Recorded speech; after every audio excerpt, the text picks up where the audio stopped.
Welcome to the NBA Coast to Coast podcast, brought to you by thelines.com. Coming to you from the West Coast, Josh Lander, joined by my guy Nate Weitzer on the East Coast. And we are looking at a little 4-game slate tonight on Thursday, Nate. In this one, taking a look at the defending champs taking on those Miami Heat at home in Golden State. Pretty big number on that one that we'll jump into here. Want to make sure you are liked and subscribed to that page. Continue to follow along with us. We are bringing you these videos each and every weekday of this regular season. Also have our great odds finder tool up on thelines.com. That's where we can also get all of our great written content and use that odds finder tool to make sure you are shopping those lines and NBA player props to the best of your ability. Also have that player props video up for you guys, about 12-2 in our last 3 nights. Definitely want to make sure you check that one out. Nate, let's go ahead and jump into the lines for tonight and get into that Miami Golden State game. Yeah, it starts with the other game we break down. Dallas is minus 2.5 at Brooklyn with the Nets on a back-to-back after losing Milwaukee last night. Clippers minus 6.5 at the Thunder, although we don't know if PG, Kawhi, or Marcus Morris will be back for that game. Memphis is minus 3.5 at Sacramento. Biggest total of the night there is 236 with Ja and D Fox going head-to-head. And then Miami, the game we're talking about, it was plus 7.5, now down to plus 6.5, because we both thought that seems too high, even with Miami on a back-to-back after winning in Portland last night.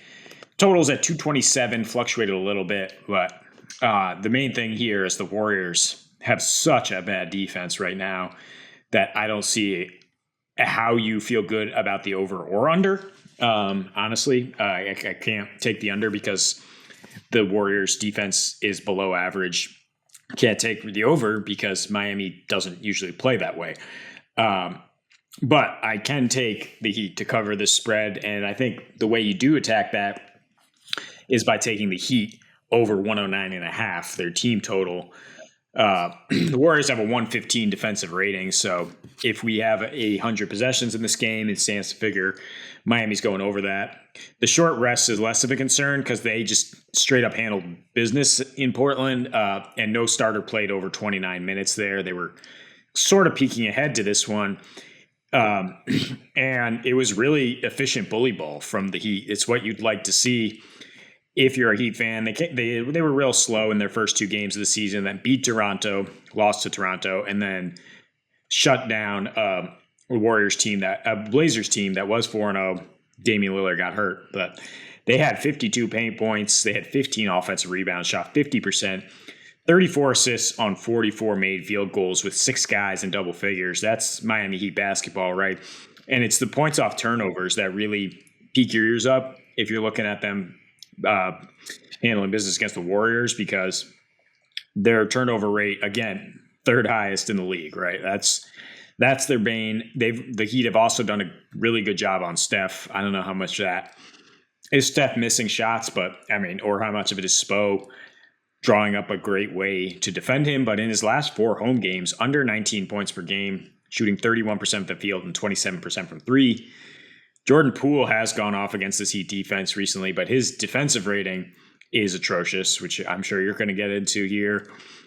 And yeah, the biggest difference is that second unit for the Warriors is terrible this year. And the Heat looking pretty deep with guys like Strus and Vincent stepping up last year due to injury. They have a pretty good bench unit. They can always shift Tyler Hero there. I think they stay in this game one way or another. And I think they get to 110 against what's been one of the worst defenses in the league thus far. Yeah, easily one of the worst defenses in the league. I'll just get right into it since you teed me up to talk about that bench being so bad on defense right now. We talked about it the other night, 3rd worst. They were 5th. Now they're 3rd worst in terms of defensive rating for a bench unit. Pool offensive rating right now is a 96, awful. 118 defensive rating, probably worse and more impactful than that awful offensive rating is that defensive rating for him. Wiseman has looked good. I'm not going to pick on the dude. I mean, it's finally getting NBA action. He's a big body and he's showing that he can be on an NBA floor and produce, but an 87 offensive rating with a 123 defensive rating, that's got to change as well. So, that second unit and the depth of the Dubs that people love to talk about so much as a strength has been a complete weakness for them this season. And then, everything to do with their defensive rating. I think, just to be very clear, my sort of angle in this game, I love 109.5 for the Heat. That's my favorite bet, along with your favorite bet. I will say 7.5, 6.5, too much. I'd also lean over all the way up to like 228, which is about what it's at right now, because of the fact that, you said you don't trust the over nearly. I definitely don't trust the under. First of all, let's make that very clear. I'm taking 0 Golden State unders until they can hold somebody to like to better than 110 points. They allowed 109 to the Lakers, right? And then after that, they've allowed a bunch more points. What, like 128 to the Nuggies when they lost. They beat the Kings, but gave up 125. They just gave up 134 to the Suns. Like, I'm not taking an under on this team, at any point until they start showing anything like that. Even though at home they were an incredible defensive team last season. For the first half of it, they were the best defensive team in the league at home and a top 5 defensive team in the league. Draymond got a little hurt. Other things happened that really start to stem their momentum, and that's really what happened to them. So I lean over because of the fact that also Miami last year on the road was an over machine compared to what you would expect. 29-20. That was something that we targeted a lot to the over last year, was Miami on the road, and Golden State at home, especially as the home favorite, 21-29 to the over. So they're not nearly, but that was last year when they were playing defense at home. So that's kind of the end of the point there. Yes, they were good on defense, or at least they were more hitting the unders at home, were the Dubs last season. But right now, like I said, there's zero reason to feel good about their ability to stop anybody.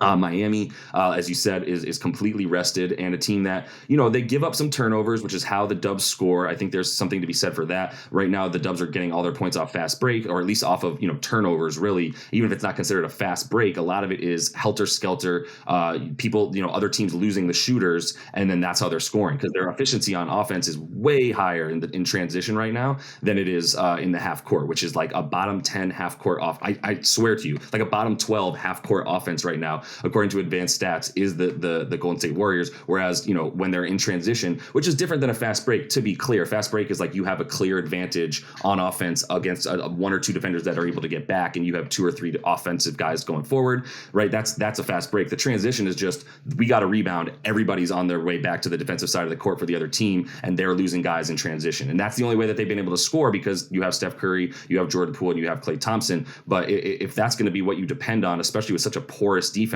then it seemed like Miami is going to be able to take care of the ball well enough to shred you, and know that if they just don't turn the ball over, they're at least keeping this thing very, very close. Yeah, you make a great point about their half-court offense, because fourth quarter scoring is a key stat here. I mean, Miami is the number 1 fourth quarter defense right now, and they're only scoring the second fewest points in the fourth quarter. So I think if you're looking at a total here for this game, or if you're looking at live betting it because you're going to be watching, it's going to be the late game here. You let the total creep up early on if you can, and then bet the under in terms of a live betting, in terms of that fourth quarter slowing it down and the Heat having an advantage there. Also interesting, you talk about how bad they've been on defense lately, the Warriors, especially at home, and Draymond being such a key aspect of that. I wonder how much of it is just that preseason punch, and how hard it is for him to be the general and rally guys around him when he cold cocked one of his teammates and lost a lot of respect in that regard. So, yeah, I mean, it's going to be a growing process. I mean, the championship hangover plus that makes you not really trust the Warriors to come out. And while the Heat have shown a history of struggling on these West Coast road trips, on short rest, on not covering, they were 16-8 as road dogs last year, and I think they will have. This is a circled game, right? When anytime you go up against the defending champs, you're going to come with it, and I think again the fact that they were able to coast in the fourth quarter last night at Portland makes me feel like they have enough rest that Jimmy will be ready to go, and that they should be able to cover in this one, if not win. Yeah, no, I agree. And I forgot one point I wanted to make too, because you brought up earlier that you weren't really quite sure of Spo or what was the true reason behind Steph sort of struggling for Steph against these Heat. And I mean, yeah, he's facing a ton of double teams when he does play the Heat. I think they're well aware that like they need to trap him 35 feet from the basket. It doesn't work if you wait for him to get 30 feet and trap him. And so that's clearly what you're going to see is some high traps as soon as he gets over the court.